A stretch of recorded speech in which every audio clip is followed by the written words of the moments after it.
नमस्कार. मुंबईत गेल्या काही दिवसांपासून मुसळधार तर कधी हलक्या सरी दिसत आहे.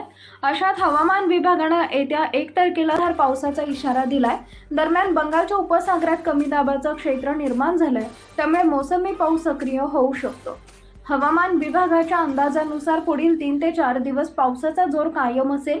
मुंबईतील अनेक भागात शनिवारी चांगला पाऊस पडला. दादर, परळ आणि मुंबई सेंट्रलमध्ये जोरदार पाऊस झाला. येत्या दिवसांमध्ये ठाणे आणि पालघरमध्ये मुसळधार आणि अतिमुसळधार पावसाचा अंदाज व्यक्त करण्यात आला आहे. रायगड, रत्नागिरी जिल्ह्यात अतिमुसळधार पाऊस पडण्याची शक्यता आहे. सोमवारपासून पावसाचा जोर वाढेल. मुंबई शहर आणि उपनगरात मध्यम पाऊस पडेल. राज्यातही अनेक ठिकाणी चांगल्या पावसाचा अंदाज आहे. विदर्भ आणि कोकणात पाऊस चांगला पडण्याचा अंदाज आहे. विदर्भात वादळी वाऱ्यासह पावसाची शक्यता आहे, तर कोकणामध्ये अतिमुसळधार पावसाचा अंदाज हवामान विभागानं व्यक्त केलाय. नवीन अपडेट मिळवण्यासाठी आता लगेच आपल्या चॅनलला सबस्क्राईब करा. धन्यवाद.